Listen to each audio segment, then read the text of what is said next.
Thank you, Sarah. Starting us off here at 6:33, it's going to be a busy week in Tallahassee as lawmakers kick off this Monday morning discussing bills that could affect you and the Tampa Bay area specifically. Yeah, 10 Tampa Bay's Jenny Dean is live for us from Tampa Bay Downs this morning. Jenny, the racetrack and gambling at the heart of one of the bills on tap for talks today. Absolutely. Good morning, Jameson and Caitlin. Tampa Bay Downs here, one of only 2 tracks in the state that still offer live horse racing. However, if this proposal, this bill goes through, they wouldn't have to do that anymore and they'd still be able to maintain their gambling operations.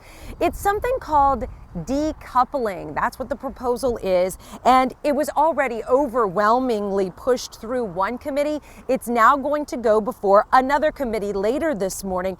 And if it clears that committee, then it would go to the full House for a vote. Now, legislators argue that it would help these tracks by giving them greater flexibility, but critics say it could really devastate Florida's horse racing industry.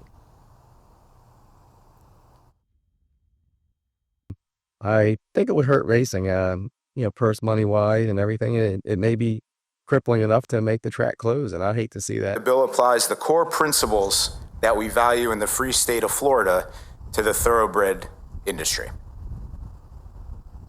Now, there is some concern for the local businesses around the track here at Tampa Bay Downs because a lot of the hotels and restaurants, they stay pretty busy and booked when there's live racing.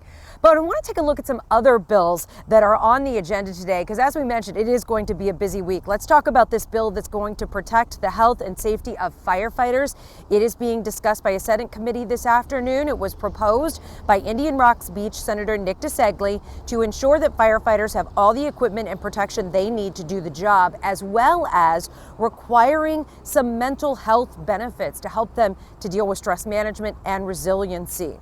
Education, another big topic being discussed by a Senate committee today. This is a pretty large bill that looks at which persons or entities can apply to convert a charter school, and it also would require school boards to submit a 5-year plan before buying or acquiring any property if their enrollment has declined.